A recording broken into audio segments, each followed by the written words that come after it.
bit of an exercise. Yeah, everybody should know that the health benefit of exercising yourself is unquantifiable. It is proactive, so it displaces the need for hospitalization. That is why we say health is wealth. When you prevent, then you don't cure.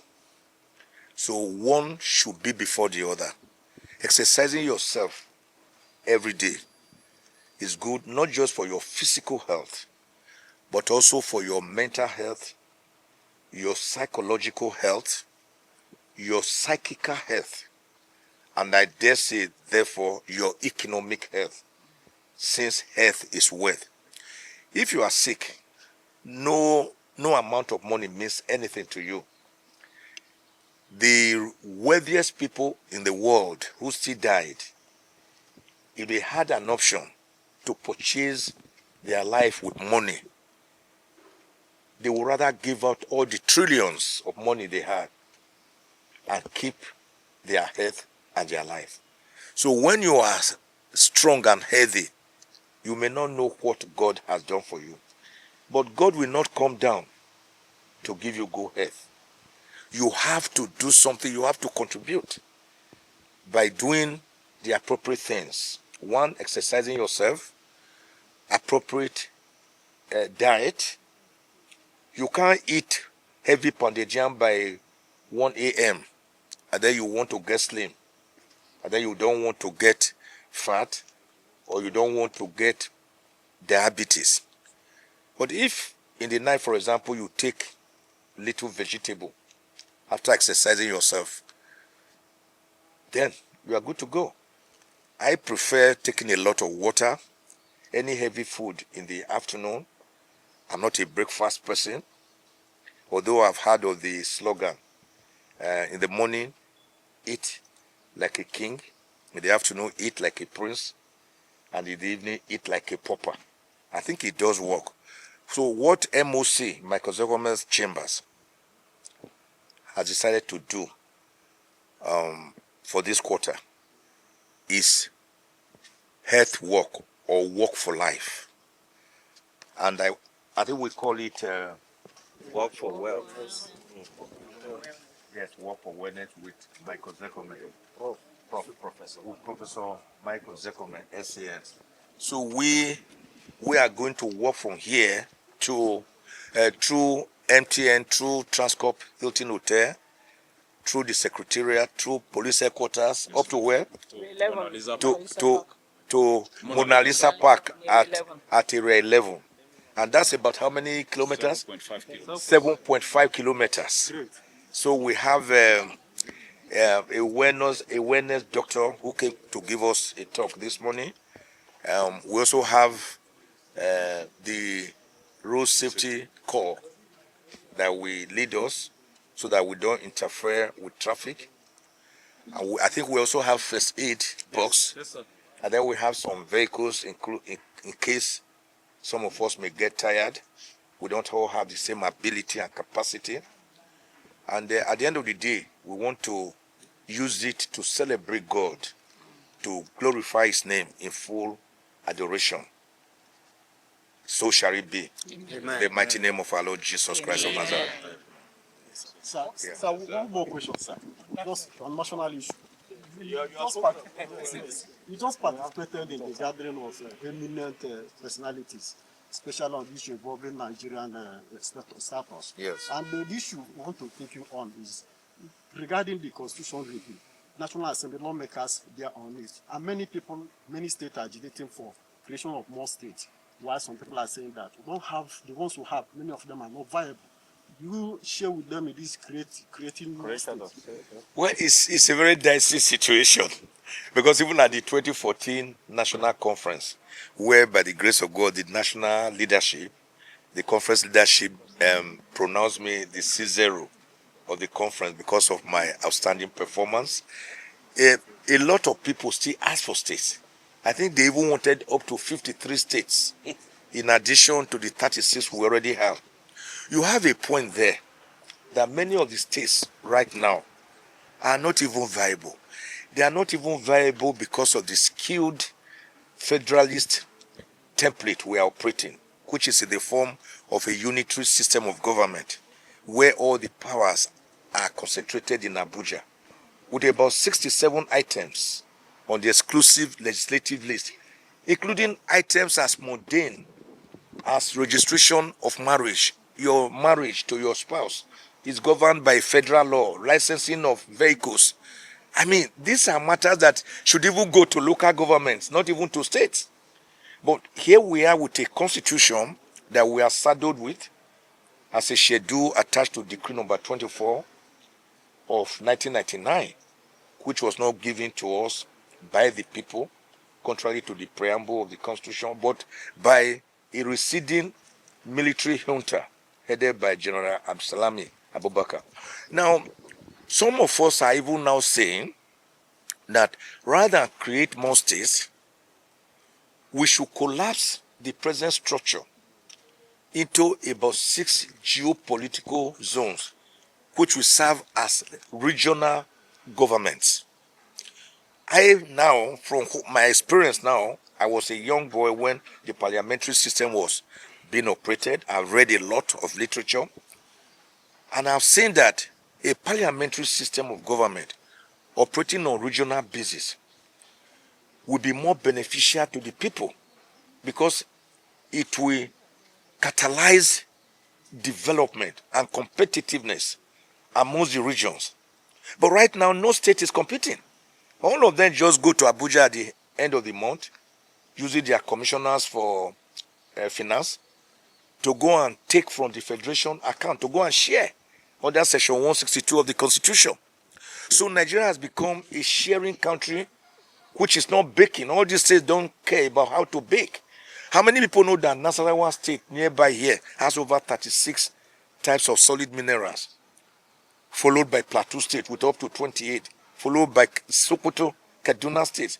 But we are not doing all this. All we are relying on is a monoproduct of oil, crude oil, which is fast losing its value across the world.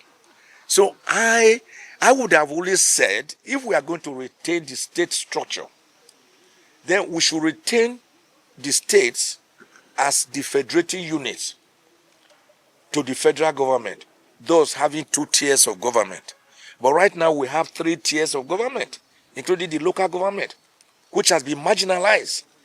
So the local governments ought to be a matter for the states. If you want to create as many as you want, like Lagos State won't did under TINUBU, go ahead. If you want to decrease them or depress them, go ahead. But looking for states for the sake of states is not going to take us anywhere, because each state will start its own bureaucracy, its own ministries, its own commissioners, its own MDAs, and the rest. The only state I would have said should be created in Nigeria right now should just be in the southeast, to bring them to equity and equality with other states of the federation. Because the northwest has 7 states, northeast 6, north central 6, southwest 6, south 6, only southeast has 5. That is not good for a federation that is supposed to be fiscal. Let every state, and if we are going back to regional governments, let every regional government produce its own products and then use its own products to develop, paying royalty or tax to the government at the center. And the government at the center must be a very lean government, having few items to deal with: foreign relations, currency and banking, defense, internal affairs. These are usually central banking. These are usually the areas, coinages.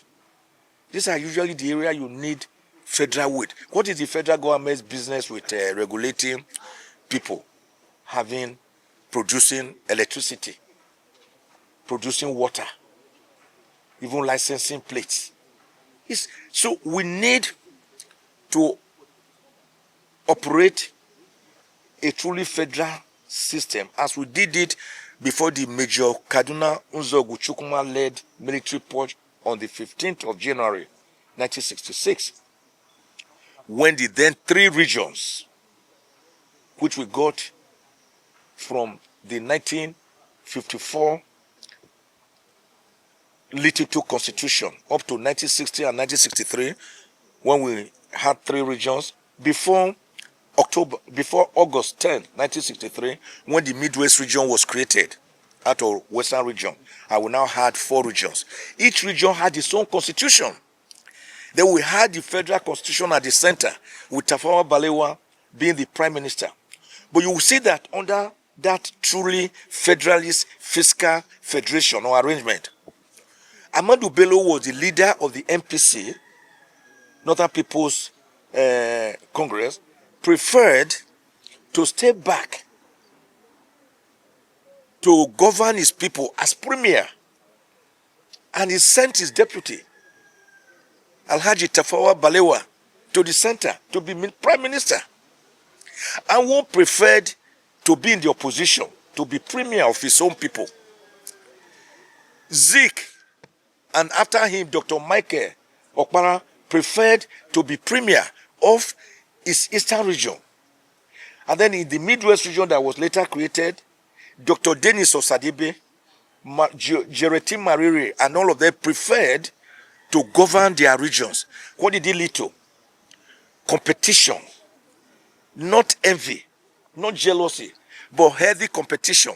Ahmadu Bello will say, okay, I want to develop my people. How do I start? He set up the Northern Nigeria Development Corporation, NNDC.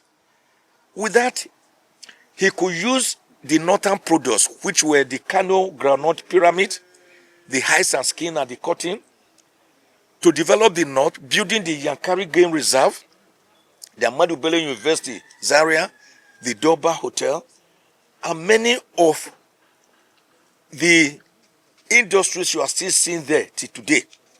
What of Western region? Obafemi Awolowo, the premier, used his mono cocoa product, cocoa, to develop the Western region. He built the Cocoa House, 27-story building. It's still the highest in Ibadan to date, because he had access to his products, and he built the first television station in Africa, the Western Nigeria Broadcasting Corporation. He embarked on rural integrative development. The most important thing is that he gave his people free education at all levels, which made the Yorubas race to access Western education very quickly. And of course, built my university, the University of Ife, now aptly named Obafemi Awolowo University. In the Eastern region, Zik, Akanubiam, Okpala used the mono product. What was it? Palm kernel. To develop the East. Building the University of Nigeria, Nsukka and Enugu, the Transamadi Estates in Port Harcourt and Enugu, the Presidential Hotel in Port Harcourt and Enugu, even the Obudukato Ranch, because he could access his own product. And then in the Midwest, Denis Osadebe, Jereti Mariri, Oketiebo, Mimejo, and all the leaders, Kesiti Momo, Oba Akezwa II, all they needed to do was to use their rubber and timber produce to develop the Midwest. Okpela Cement Factory, Ugeli Glass Factory, and many of them that were on board. What was happening? The region that produced a particular, or that had a particular product, took 50% of what accrues from it. They paid 20% royalty to the federal government at the center. Then they shared 30% amongst all the regions, including the region that had already taken its own 50%.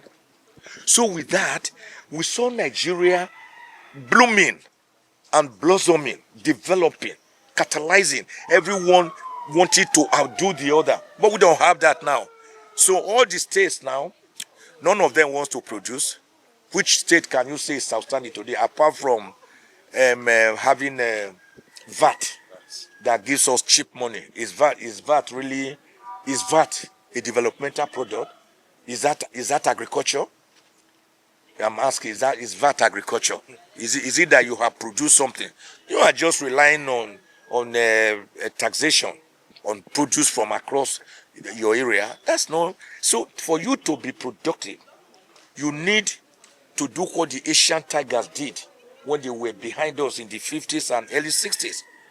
You need to invest in infrastructure. You need to invest in science and technology. You need to invest in education. You need to invest in job creation. The government needs to give incentives, tax holidays. They need to encourage local industries against more powerful foreign industries. You need to provide security. Without security, no one will go to the farm. No one will go and work. So we need to get it right.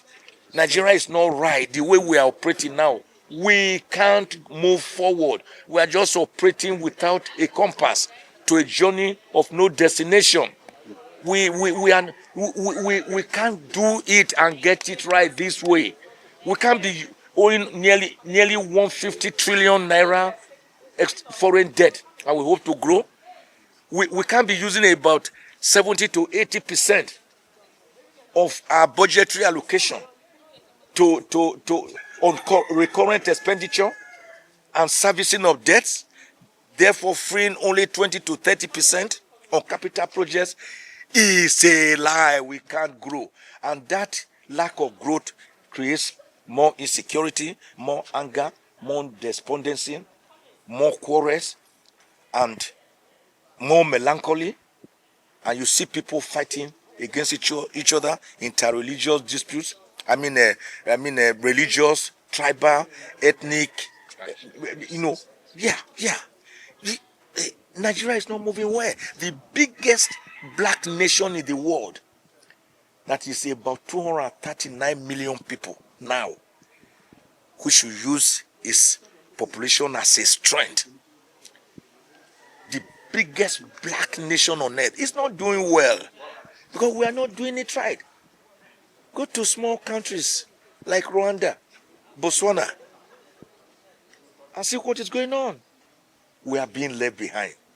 That is why when big countries talk, people like Donald Trump, have you heard him mention Nigeria in any good light? Does he even remember that we are here? Other than when he was saying that Nigeria, whether they now included Nigeria yes, and people to be deported. You won't hear him bother about Nigeria, even though he's going to small. Look at Trump in small Scotland here. What's the population of Scotland? Because that's how they respect the people. So when you are not respecting yourself and doing the right thing, you don't expect external powers to respect you. Thank you, sir. God bless Nigeria. The work in the circle.